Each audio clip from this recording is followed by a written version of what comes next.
নমস্কার বন্ধুরা, বাংলার বাগানে আপনাদেরকে স্বাগত। আপনারা সবাই নিশ্চয়ই ভালো আছেন, আর গাছকে ভালো রাখার জন্য আপনাদেরকেও ভালো থাকতে হবে। এত যে গরম পড়ছে, আমার তো অসহ্য লেগে যাচ্ছে এত গরমে। সবসময় মনে হচ্ছে ফ্যানের নিচে বসে থাকি, সেরকম অবস্থা।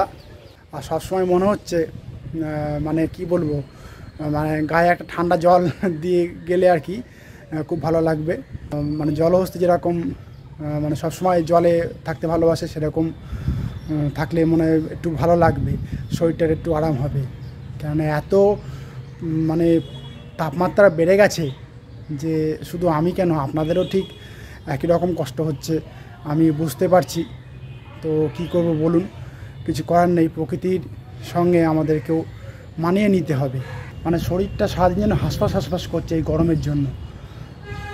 আর এদিকে আবহাওয়া দপ্তর শুধুই বলে যাচ্ছে বৃষ্টি হবে, বৃষ্টি হবে, বর্ষা প্রবেশ করবে আমাদের বাংলাতে। কারণ এটা প্রকৃতির সৃষ্টি, আমি জানি, আপনারাও জানেন। আর আমাদের সঙ্গে সঙ্গে আমাদের বাগানের গাছপালাগুলিকেও ঠিক সেইভাবে ভালো রাখতে হবে।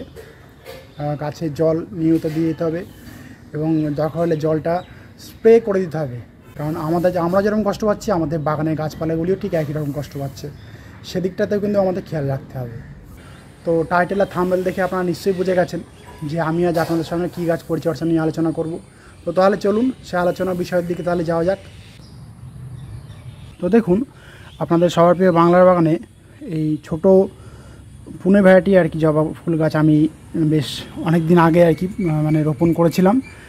এবং আমি আপনাদের সঙ্গে যখন আমি চারারত অবস্থায় কিনে আনি, সে ভিডিওটিও আমি আপনাদের সঙ্গে শেয়ার করেছিলাম। তো দেখুন, এখানে একটা পিঙ্ক কালারের জবা ফুল ফুটেছে, দেখতে কিন্তু খুব ভালো লাগছে। আর এটা হলো ইয়েলো, মাঝখানে রেড আছে অনেকটা, আর পাপড়িগুলো পুরো ইয়েলো কালার। তো দেখুন, অনেকে তারা বলেছেন আমাকে যে তারা ছোট জবা গাছ কিনেছেন আর কি, তো তারা কীভাবে পরিচর্যা করবে তারা বুঝতে পারছেন না। তো আমি আপনাদের সঙ্গে সেই ভিডিওটি আমি আপনাদের সঙ্গে শেয়ার করব আজ। দেখুন, বড় জবা গাছের পরিচর্যাটা একটু অন্যরকম হবে, এবং ছোট জবা গাছের পরিচর্যাটা কিন্তু অন্যরকম হবে। তো দেখুন, প্রথমে বলবো, গাছগুলি যখন আমি টবে রোপণ করেছিলাম, তখন কিন্তু একটা স্পেশাল মাটি কিন্তু আমি তৈরি করেছিলাম। এই মাটিতে কিন্তু বিশেষ কিছু নেই, শুধুমাত্র জৈব খাবার কিছু রয়েছে। যেমন ধরুন, গোবর সার রয়েছে, হাড় গুঁড়ো, শিংকুচি, রক্ত সার, এইগুলো দিয়েই কিন্তু আমি এই টবের এই মাটিতে কিন্তু আমি জবা গাছ সেই গ্রো ব্যাগ কেটে আমি বসিয়েছিলাম। আর এই জবা গাছ এই টবে আমি রোপণ করেছি প্রায় 2 মাস হয়ে গেছে। যেমন দেখুন, এই গাছে কটি কুঁড়ি আর কি, ফুলগুলি শুকিয়ে গেছে, আপনাদের দেখানোর জন্য আমি কাটিনি। দেখেন, এই ফুলগুলি শুকিয়ে গেছে, পাতা হলুদও কিন্তু হচ্ছে। কারণ যা টেম্পারেচার, এই টেম্পারেচারের মধ্যে কিন্তু পাতা হলুদ গাছে হবেই। এই গরমের মধ্যে দেখবেন অনেকের পুনে ভ্যারাইটি জবা গাছে পাতা কিন্তু এরকম হলুদ হয়ে যাচ্ছে। তো অনেকে চিন্তায় আছেন। দেখুন, এখানে কিন্তু আমি 2 রকমের পাতা রেখেছি। একটি পাতা আপনারা নিশ্চয়ই দেখতে পাচ্ছেন, শিরাগুলি দেখেন সবুজ রয়েছে, এবং পাতার যে বাকি অংশ, সেই অংশগুলি দেখেন হলুদ হয়ে গেছে। এটা কিন্তু অন্য কারণ। আর দেখেন, এই একটা পাতা দেখেন পুরো হলুদ হয়ে গেছে। তো আগে বলি এই পাতাটি অবস্থা এরকম কেন হলো। প্রথমেই বলবো, টেম্পারেচারের কারণে এবং জল কম দেওয়ার কারণে কিন্তু এই সমস্যাটা হয়ে যায়, পাতা হলুদ হয়ে যেতে পারে। আর এই যে আরেকটা পাতা দেখালাম আপনাদেরকে, এই যে এইটা কেন হচ্ছে, এটা হচ্ছে ম্যাগনেসিয়ামের অভাবের জন্য এই সমস্যাটা হচ্ছে এই গাছে। আমি যদিও 1-2 দিয়েছি ম্যাগনেসিয়াম, এই গাছে স্প্রে করে দিয়েছি, তার জন্য কিন্তু দেখুন উপরে পাতাগুলি বেশ ভালো রয়েছে আপাতত। তো আপনারা চিন্তা করবেন না, এরকম কোনো পাতা দেখলেই কিন্তু আপনারা এরকম পাতাগুলিকে ছিঁড়ে ফেলে দেবেন। এরকমভাবে ধরে ধরে বা কাঁচি দিয়েও আপনারা কেটে দিতে পারেন। আর বাকি কাজ কি করতে হবে সেটাও আমি আপনাদেরকে বলছি। যেহেতু আপনাদেরকে আমি বললাম এই গাছে ম্যাগনেসিয়ামের অভাবের জন্য কিন্তু পাতা এরকম হয়ে যেতে পারে। যখন আপনাদের জবা গাছে পাতা দেখবেন এইরকম হয়ে যাচ্ছে আর কি, তখন আপনারা করবেন কি, 2 গ্রাম ম্যাগনেসিয়াম সালফেট নেবেন 1 লিটার জলে নিয়ে আপনাদের পুরো সম্পূর্ণ জবা গাছটিকে পুরো স্নান করিয়ে দেবেন। তাহলে দেখবেন এই সমস্যা হাত থেকে আপনারা সমাধান পেয়ে যাবেন। দ্বিতীয় যে কাজটির কথা আপনাদেরকে বলবো, সে কাজটি হলো, গাছে কিন্তু কোনো শুকনো ফুল রাখবেন না। যেমন দেখুন, আমার এই গাছে কোনো শুকনো ফুল নেই। আর আরেকটা দেখুন, পাশে যে পিঙ্ক কালারের ফুলটি রয়েছে দেখেন, এই দেখেন এখানে কিন্তু শুকনো ফুল রয়েছে, আমি এটাকে ছিঁড়িনি, আপনাদের দেখানোর জন্য আমি এটা রেখে দিয়েছি। এই একটি শুকনো ফুল এবং দেখুন এই আর একটি শুকনো ফুল, এরকমভাবে ছিঁড়ে ফেলে দেবেন ফুলটি শুকিয়ে গেলেই। কারণ এটা যদি গাছে রাখি, গাছ চেষ্টা করবে তার বংশের বিস্তার ঘটানো। এরপরে আরেকটি কথা আমি আপনাদের সঙ্গে বলবো, যখন বিশেষ করে এই সময় মানে টেম্পারেচারটা প্রচুর বেড়ে গেছে বলে এই সময় কিন্তু গাছে খোল জল একদমই দেবেন না। আর যদিও দেন একদম পাতলা করে, মানে জলের মতো করে দেবেন। কারণ খোল জল যদি একটু গাঢ় করে দেন না, এটা কিন্তু নিতে পারবে না। পাতলা করে খোল জলটা দেবেন, গাঢ় করে কখনোই দেবেন না, তাহলে গাছ কিন্তু সহজে নিতে পারবে না, এতে গাছে ক্ষতি হয়ে যাবে।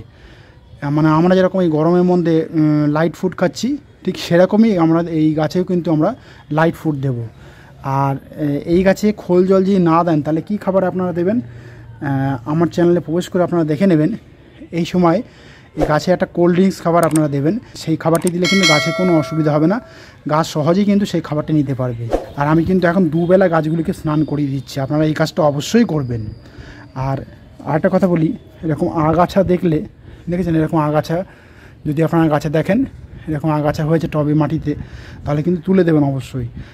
আর আরেকটা গোপন কথা আমি আপনাদেরকে বলছি, সেটা হলো অনেকের গাছের ফুল দেখবেন পাপড়ির ধারগুলি আপনারা দেখেন একটু শুকিয়ে গেছে। কেন হচ্ছে?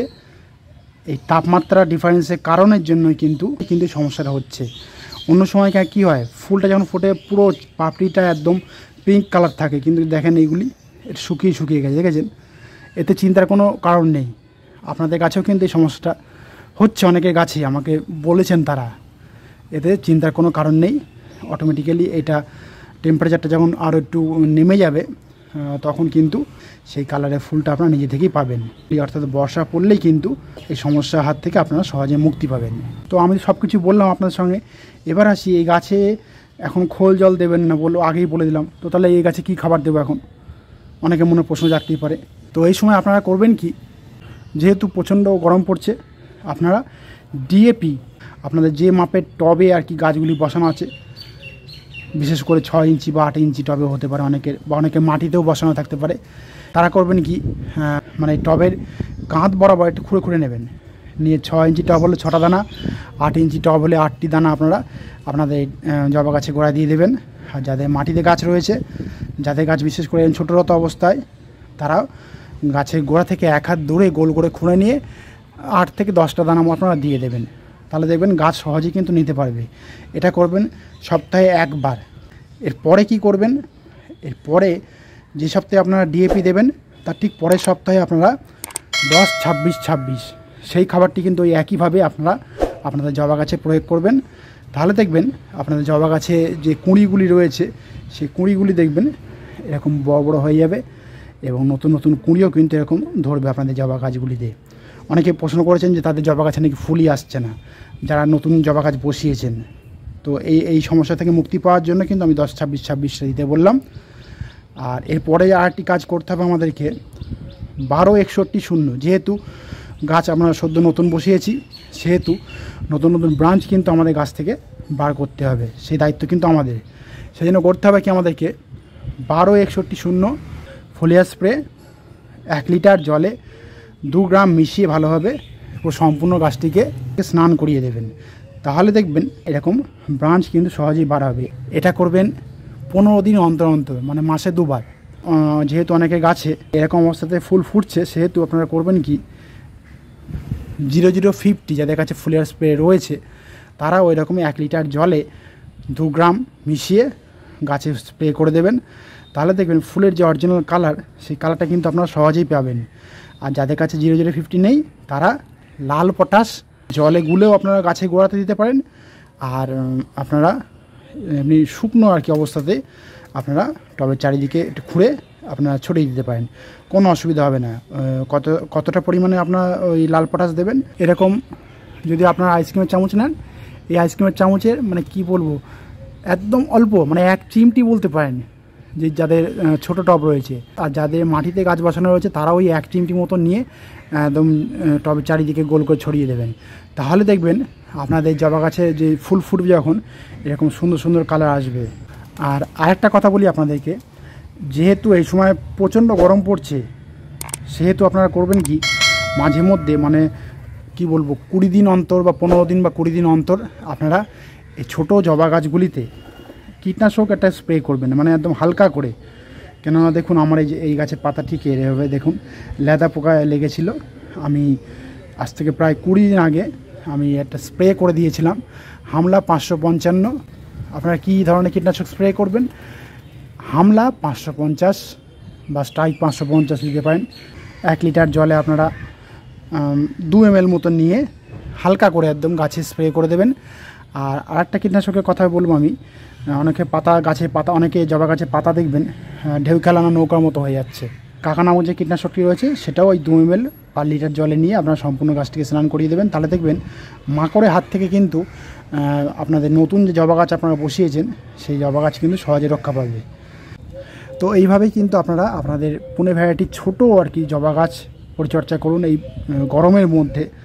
দেখবেন আপনাদের গাছ কিন্তু ভালো থাকবে, সুস্থ থাকবে এবং প্রচুর সংখ্যায় এরকম কুড়ি আসবে এবং এরকম বড় সাইজে আর কি সুন্দর সুন্দর রঙের জবা ফুল আপনাদের গাছে কিন্তু ধরাতে পারবেন। তো বন্ধুরা আজ এই পর্যন্তই। আর যদি কোনো কমেন্ট থাকে তাহলে কিন্তু বাংলার বাগানকে জানাতে ভুলবেন না, কারণ বাংলার বাগান সবসময় আপনাদের পাশে ছিল, আছে এবং থাকবে। আর আমার এই ভিডিওটি যদি আপনাদের ভালো লাগে তবে লাইক করবেন, গাছপ্রেমী বন্ধুদের মধ্যে শেয়ার করবেন এবং আমার চ্যানেলটিকে সাবস্ক্রাইব করে বেল আইকনটিকে প্রেস করে অল নোটিফিকেশনটিকে প্রেস করে রাখবেন, যাতে নিত্য নতুন ভিডিওগুলি আপনাদের কাছে খুব সহজেই পৌঁছে যেতে পারে।